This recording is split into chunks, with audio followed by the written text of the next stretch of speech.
Ako po'y nagpupuri, nagpapasalamat sa ating mahal na Panginoon. Way back 1987 po nung masave yung aking beloved mother po, na kung saan siya po yung naging daan para ako po'y masave dito sa ating banal na gawain. Po'y nagpapasalamat sa mahal na Panginoon dahil po hanggang ngayon po pinangawakan yung beloved mother ko po after several years na po ang nakaraan. Siya po yung naging guide po namin sa unang panalangin po ng ating beloved Pastor Will Estrada Almeda. Ako po'y nagpupuri, nagpasalamat sa mahal na Panginoon dahil naalala ko po mga minamahal nung time po na kami mga bata pa, dinadala kami dito sa banal na gawain.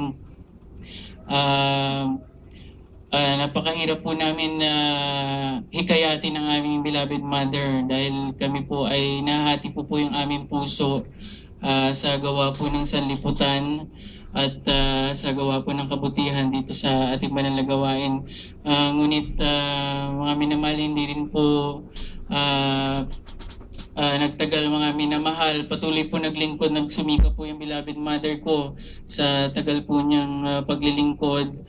Kami rin po ay nasave dito sa ating banal na gawain. Kaya salamat po sa mahal na Panginoon dahil hindi po siya napagod sa amin na kami po ay hintayin ang ating mahal na Panginoon na manumbalik sa kanya harapan.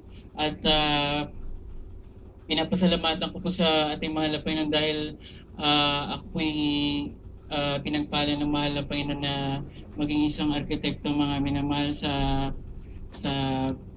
para po sa mga baguhan tsaka sa mga estudyante po mga minamahal na nandito po ngayon.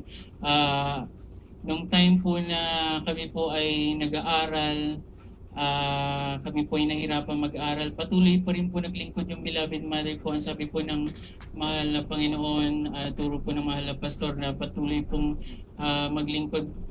Isa lang po maglingkod sa isang sambayanan po. Lahat po tayo ng buong sambayan po ay pag-iingatan ng ating mahal na Panginoon. Kaya yung time po na nag-aaral kami, patuloy po kami iningatan ng ating mahal na Panginoon hanggang po sa dumating po yung time na nag-take po ako ng board exam. Alam niyo mga minamahal, nakakalungkot po dahil nung kabataan ko mga minamahal, dadalo lang po ako dito sa banal na gawain during Pasko mga minamahal, at nung ako po ay magti-take na ng board exam, napakadalang ko po umattend dito sa banal na gawain.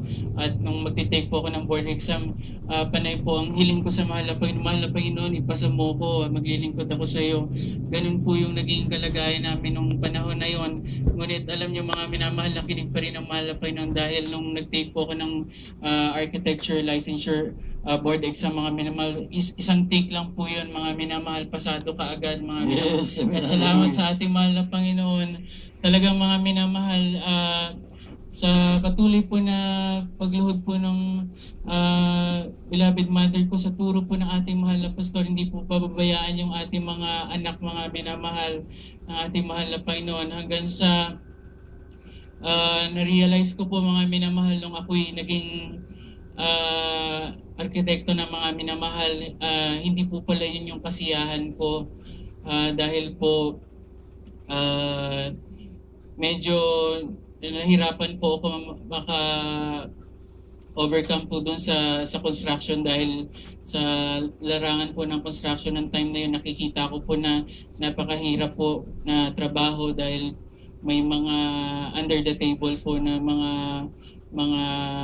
mga sistema mga minamahal na minsan hindi po mawala sa pag ikaw po ay nasa sanlibutan pa. Kaya medyo na naging negatibo po yung aking puso sa pagiging sa profession ko na yun mga minamahal, hanggang sa dumating yung time pinagkalooban po ako ng mahal na Panginoon na maging isang photographer mga minamahal. Dito po nakita po yung kasiyahan, talagang pinagkalooban sa akin ng mahal na Panginoon, hanggang po sa ako po ay nagalak na nagagamit po dito sa banal na gawain upang mag-take ng pictures. Kaya lahat po yan pinapasalamatan ko sa mahal na Panginoon. Hanggang sa nakita ko po nung time na nag-aaral po ako mga minamahal, sabi ko mas importante po pa po pala yung paglilingkod sa ating mahal na Panginoon. Alam ko po importante ang pag-aaral, ngunit mas importante sa ating mahal na Panginoon yung tayo po ay makasunod sa lahat ng kanyang mga pinag-uutos. Salamat sa mahal na Panginoon sa wisdom po na pinagkaloob sa akin ng mahal na Panginoon upang maglingkod sa kanya po dito sa ating banal na gawain, sa unang dalangin ng mahal na pastor, kabaga ng mahal na Panginoon po. Gusto ko rin po pasalamatan sa mahal na Panginoon nung ating 39 church anniversary, mga minamahal, na ako po ay nakapag-take ng pictures po dito sa ating banal na gawain. Ako po'y galak na galak, mga minamahal, na magamit po dito sa ating banal na gawain para maging isang church photographer, mga minamahal. At isa pong kamangha-mangha po na pinakita ng mahal na Panginoon sa akin noong time po na nag-take ako ng pictures pagtungtong po ng ating beloved pastor diyan po sa ating banal na pulpito, mga minamahal. Talagang ako po ay nag-take ng crowd noon, mga minamahal. Siguro hindi niyo po napansin na ang ulap, mga minamahal, ay nag-form ng circular pattern, mga dito sa buong Amoranto, mga minamahal. Ako po ay manghang-mangha dahil sa tagal ko po, 13 years na po akong photographer. Ngayon lang po ako nakakita ng nagsama-sama na ulap upang magbuo po ng circular pattern. At doon po sobrang init nung time na yon, ngunit yung maliliit na ulap, mga minamahal, nagsama-sama upang tayo po ay lukuban, mga minamahal, takpan. Yes, at doon ko po naalala, mga minamahal, nag-flashback po sa aking isip, mga minamahal, nung time na nagpaulan ng mahal na pastor doon sa dako ng Luneta, mga minamahal. Kaya ako po ay kinilabutan, mga minamahal, at naalala ko yan dahil way back nung 1990s, mga minamahal, maliit na bata pa lang ako, tangay-tangay ako ng beloved mother ko noon sa Luneta. Ako po ay naka-experience yan, mga minamahal. Kaya salamat sa mahal na Panginoon po sa lahat ng pagpapala na yan, mga minamahal. Gusto ko rin po i-share sa inyo, mga minamahal. Ako po ay nakapag-alay po ng ayunong kahabagan po ng mahal na Panginoon sa dako po ng Antipolo Outreach, mga several days po, mga minamahal. Pag uwi ko po ng aming tahanan, ako po ay nakipagkwentuhan sa beloved mother ko, dahil yung beloved mother ko po ay parang body-body ko po yan pagdating po sa spiritual. Tuwing kami po ay magkikita, kami po ay nagkukwentuhan or nagpapatotoo po sa isa't isa. Amin pong binubulay-bulay ang kabutihan ng ating mahal na Panginoon sa aming buhay. Paulit-ulit yan, mga minamahal. Nung kami po ay nakapagkwentuhan, isang hindi ko po makakalimutan na kanya pong patotoo, dahil po siya ay medyo mahiyain, mga minamahal. Hindi po siya madalas patotoo dito sa harapan. Isang beses ko pa lang po narinig sa kanya yung patotoo na nung siya po ay bata pa sa Davao ng Bicol, mga minamahal, isang matandang lalaki po, mga minamahal, na puti ang buhok. Siya po ay dinala po sa Alapaap, mga minamahal. Ang sabi niya po sa akin sa kanya pong patotoo, na ito po ay hindi po langit, dahil sa Alapaap siya dinala, mga minamahal. Nung time na yon, mga minamahal, nung dala-dala siya ng matandang maputi ang buhok, at ito po ay tumingin siya sa baba nung siya po ay inaakyat, mga minamahal. At sabi po ng mama, huwag ka tumingin sa baba, sabing ganon. Tapos nung nakarating po sila doon, mga minamahal, pinakita sa kanya ng mama, mga minamahal, isang malaking aklat sa Alapaap. Mula doon sa kanang bahagi, sa dulo, hanggang sa kaliwang bahagi, mga minamahal.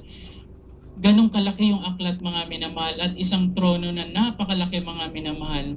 At nang umupo po yung matandang lalaki, mga minamahal, nagtataka po siya dahil maliit lang po, mga minamahal. Nagkasya po doon sa napakalaking trono pag upo, mga minamahal. At nung binuksan po yung aklat, napakalaking pangalan po niya yung kanyang nakita. Yan po ang patotoo sa akin, beloved mother ko. At sabi po ng kanyang kausap, sabi po, nababasa mo ba to? Sabi po niya, dahil marunong na po siya magbasa ng time na yun, mga minamahal. Sabi po ng beloved mother ko, opo, yan po yung aking pangalan.